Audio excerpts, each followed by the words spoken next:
பல நாட்கள் எதிர்பார்ப்பு, பல நாள் காத்திருப்பு, பல நாள் தயாரிப்பு, இவை அனைத்தும் இன்று நிறைவு பெறுகிறது. நான் எதை பற்றி சொல்லுகிறேன் என்பது உங்களுக்கு நன்றாக தெரியும். சவேரியாரை நான் எப்போது பார்க்க போகிறேன் என்ற ஒரு காத்திருத்தலுக்கு இன்று முடிவு வந்துவிட்டது. நாம் சவேரியாரை மனதார நம்முடைய கண்ணார கண்டு கொண்டுள்ளோம் இன்று. எனவே இந்த நாள் நம் ஒவ்வொருவருக்கும் நம்முடைய வாழ்வில் மறக்க முடியாத ஒரு நாளாக அமைகிறது என்றால் அது உண்மையே. யார் இந்த புனிதர்? இவருக்கு ஏன் இவ்வளவு முக்கியத்துவம்? இவரை நாம் ஏன் பார்க்க வேண்டும் என்று பல கேள்விகள் நம்முடைய உள்ளத்தில் எழுந்தாலும் அதற்கெல்லாம் ஒரே வரியில் பதில் சொல்லுகிறார் நம்முடைய புனிதர். உலகமெல்லாம் தனதாக்கி கொண்டாலும் என்னுடைய ஆன்மாவை இழந்தால் அதனால் எனக்கு என்ன பயன்? ஒருவேளை நம்மால் பணத்தை எவ்வளவு வேண்டுமானாலும் சம்பாதிக்கலாம். அந்த பணத்தை வைத்துக்கொண்டு என்னால் எவ்வளவு மகிழ்ச்சியாக வேண்டுமானாலும் நான் வாழலாம். ஒருவேளை எனக்கு கடவுள் வேண்டாம், நற்கருணை வேண்டாம், நற்செய்தி வேண்டாம் என்றெல்லாம் சொல்லி என்னுடைய வாழ்நாளை ஒவ்வொரு நாளும் நான் கடத்துகிறேன் என்றால் நாம் வாழலாம், நிச்சயமாக நாம் வாழலாம். ஆனால் அதில் மகிழ்ச்சி இருக்கிறதா, ஒரு முழுமை இருக்கிறதா, ஒரு திருப்தி இருக்கிறதா என்றால் விடை ஒரு பெரிய கேள்விக்குறி. அப்படியாப்பட்ட மகிழ்ச்சி இல்லாமல், அப்படியாப்பட்ட முழுமை இல்லாமல் என்னுடைய வாழ்வை நான் வாழ விரும்பவில்லை.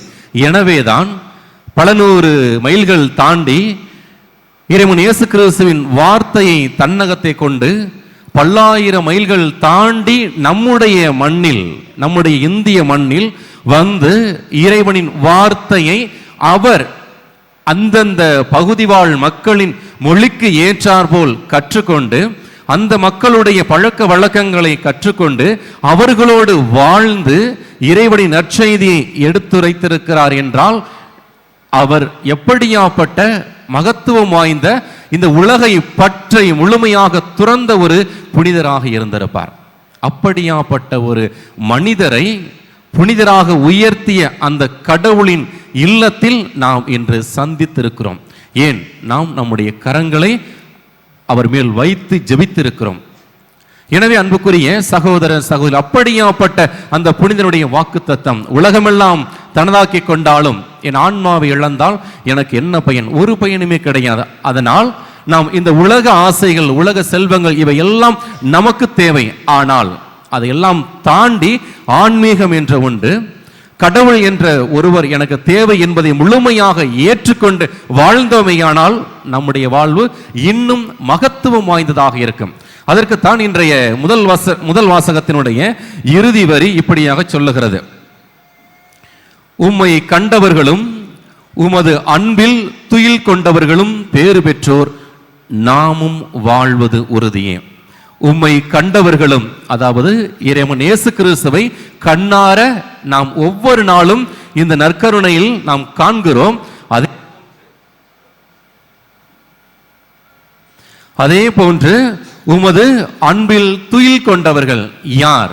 நம்முடைய பாதுகாவலர், நம்முடைய புனிதர் சவேரியார் என்று நிம்மதியாக உறங்கிக் கொண்டிருக்கிறார். அவர் ஒவ்வொருவரும் பேறு பெற்றவர்கள். எனவே இறுதி வசனம், நாம் வாழ்வது உறுதியே. எனவே இந்த புனித தலத்தில் நாம் இன்று இந்த புனிதரை பார்த்துள்ளோம் என்றால் நாம் தொடர்ந்து இறைவனில் வாழ்வது உறுதி என்பதை இன்றைய வாசகத்தின் இறுதி பகுதி நமக்கு சுட்டி காட்டுகிறது. எனவே நம்முடைய இந்த வாழ்க்கையில் உலகமெல்லாம் தமதாக்கி கொள்ளாமல் நான் கடவுளை மட்டும் ஆதாயமாக்கி கொண்டு, கடவுள் மட்டுமே என்னுடைய சொந்தம் என்பதை ஏற்றுக்கொண்டு வாழ்ந்தோமையானால் நிச்சயமாக என்னுடைய ஆண்டவர் என்னை பாதுகாப்பார் என்பது உண்மை. எனவே அப்படியாப்பட்ட எண்ணத்தை மட்டும் நாம் மனதில் வைத்துக்கொண்டு நம்முடைய வாழ்க்கை பயணத்தை தொடர்ந்து நகர்த்தி கொண்டு சென்றோமையானால் நம்முடைய மகிழ்ச்சியிலிருந்து நம்மை யாராலும் பிரிக்க முடியாது. எனவே இந்த உலகம் கொடுக்க முடியாத மகிழ்ச்சியை, இந்த உலகம் கொடுக்க முடியாத சமாதானத்தை நான் உங்களுக்கு கொடுக்கிறேன் என்று இறைவன் இயேசு கிறிஸ்து சொல்லி இருக்கிறார் என்றால் அந்த மகிழ்ச்சி இந்த நற்கருணை. இந்த தெய்வீக திருப்பலி. எனவே இந்த தெய்வீக திருப்பலியை நாம் தொடர்ந்து ஜெபிப்போம். நம்முடைய பாதுகாவலர், நம்முடைய புனிதர், நாம் கண்ணார கண்ட புனிதர். அவர் வழியாக நாம் ஏறெடுக்கக்கூடிய அத்தனை மன்றாட்டுகளும் அத்தனை ஜெபங்களும் பல்வேறு விண்ணப்பங்களோடு நாம் இந்த இடத்திற்கு வந்திருப்போம்.